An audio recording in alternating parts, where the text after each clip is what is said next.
The Stormlight Archive. We all know it. We all love it.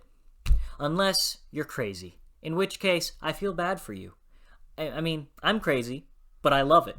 So, I guess there's a silver lining there. You can be crazy and you can love it, but you can also be crazy and not love it. So, I don't know. I hope you're crazy and you love it, and that's why you're watching this video.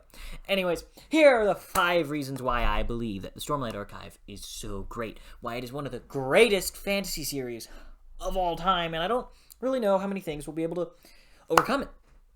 Maybe in the future, but I don't think so now.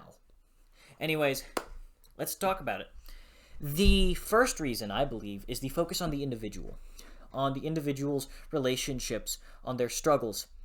We hone in on a couple people, of course, for the most part.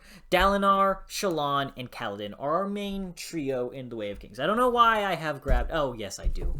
I'm lying. I have... The Way of Kings... I'm sorry. Rhythm of War is the best Stormlight book. Let me just tell you that as a fact, because it is. And it goes even deeper than the rest. Fuck, that's my phone. And also known as my notes. All right, my notes have gone away. Let's see what happens without my notes. Now, of course, the focus on the individual. I think that the fact that Kaladin, we get to see all his relations with the characters around him, and Shallan's relations with the characters around her, and Dalinar's relations with the focus around him. I think they are the cores of the first arc of Stormlight Archive. Because, as we see, Kaladin builds these relationships with his father, with his mother, with his brother, and also with his soldiers. He is the reason that these soldiers choose to do things. They choose to follow the Light Eyes. And Dalinar's relations with Kaladin, with his sons, with his the people he used to know. I think those are the aspects of what makes Stormlight Archive so special. Same with Shallan and how she talks to Yasna and how she interacts with Yasna and how she interacts with the world. I think it is so important because those 3 characters and how they react with the world, how they interact with others, I think that is the core of the Stormlight Archive, or at least this first half.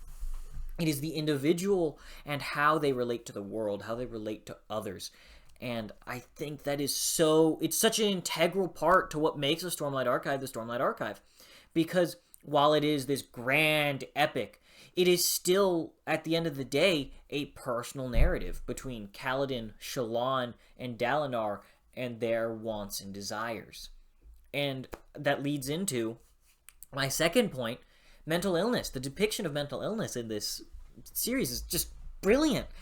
I can't speak for how Shallan depicts mental illness, but I can speak for some things, like in Dalinar and in Kaladin.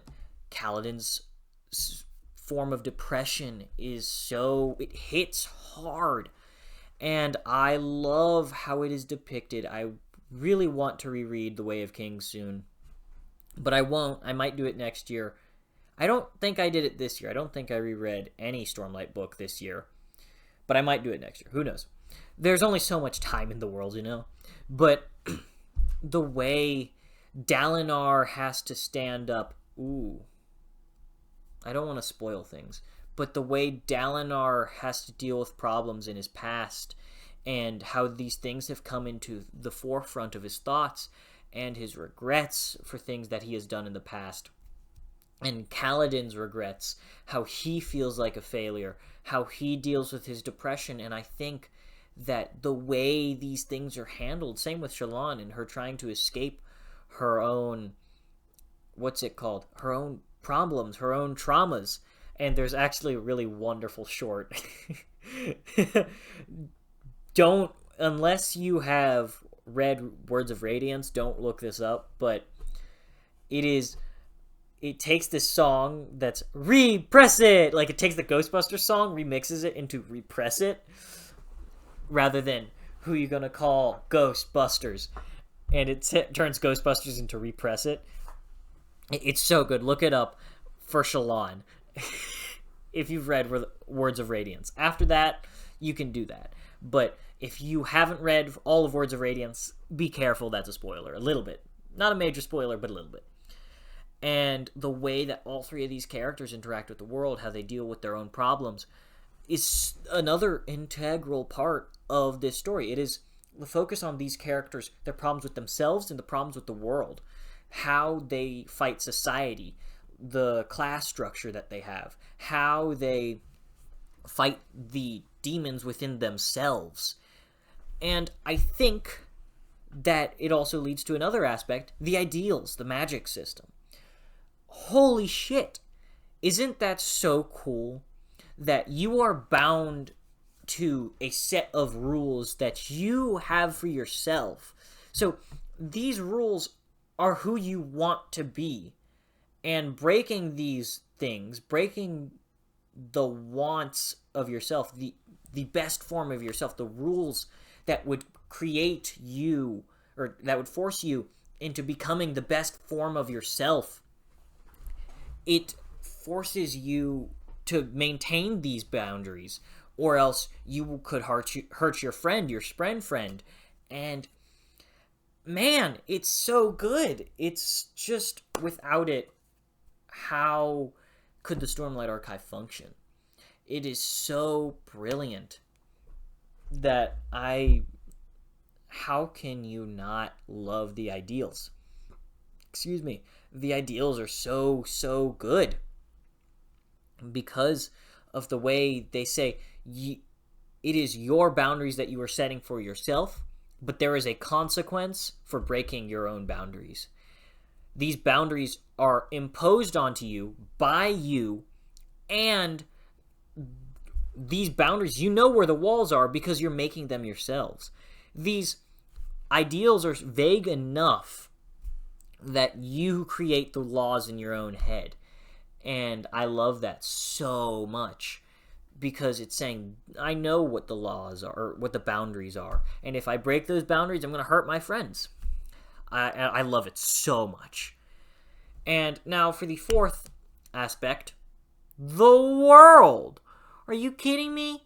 Wait, was that the fourth? I thought I did. Hold on. You're going to have to give me a second. I said ideals. I have said the individual. I have said mental illness. This is number 4.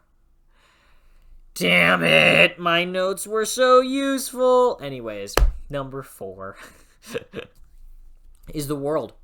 The world is so immaculate. Shadesmar. And how that looks. Like, look at this thing. Are you telling me this isn't really cool looking and really badass looking? If you are, let me go ahead and fact check you. You are wrong. It's the way of the world. You're wrong. And the way that when the storm comes in, the storm gives us light, and it gives light to the spheres, and it powers them, and that's how they know spheres are worth money. And it's also how each and every creature falls down. It like collapses in on itself to protect itself. That's what I think is so cool, the nature of Rosar. I love biology, so I'm just going to geek out here. Some of the nature that we see, the rock buds, how they're just rocks, but then when the storm goes away, they break apart and they seep their roots into the ground. I love that stuff, and how everything is chitinous to deal with the brutal weather of the high storms. It's so cool. I love it so much. And you're going to have to give me a moment as I realize, oh, I'm insane. Of course this is the 5th ideal. Yes, this is the 5th ideal. I'm telling you right now, I have created the 5th ideal. It is the slow build. The fact that the Stormlight Archive is willing to take its time. I think this tends to be the best thing in all great series.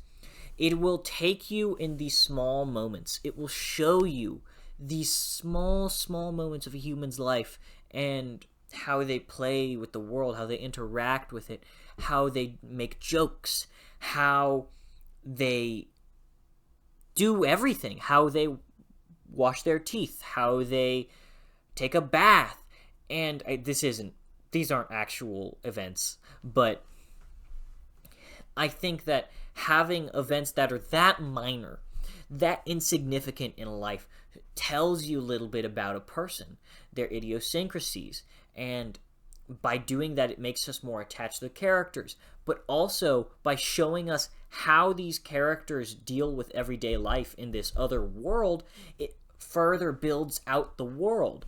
And it also creates a slow build so that as we grow to love these characters more, as we grow to love the world more, we then care more about the stakes that are put on the line.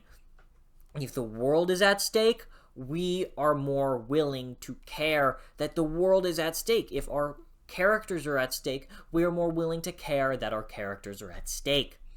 And I think all these parts build and build and build to create this immaculate story that is the Stormlight Archive, and comes down with these Sanderlanches. Like, book 5 is going to be a full Sanderlanche, really. Let's be honest. Because Rhythm of War was that slow build, and we got a little bit of a Sanderlanche at the end, and it was really, really nice, and amazing Sanderlanche, one of my favorites. But let's be honest, Stormlight 5 is going to be a real honker of a Sanderlanche. It's going to be 10 times more insane, 10 times more bombastic, probably even crazier than Oathbringer's Sanderlanche. And it's going to be awesome. These are the 5 things that, while they have been present throughout the past 4 books, they will be cranked up to 11 in this next book. And I am so, so excited to see how Sanderson takes all these aspects and brings them to the next level, and maybe even makes the 6th sense. Anyways, I hope you all have had a great day, and that you enjoyed this video. And next time, I will speak to you about Ships of Merior and Warhorse of Vastmark. Hope you all have a great day. See you all next time.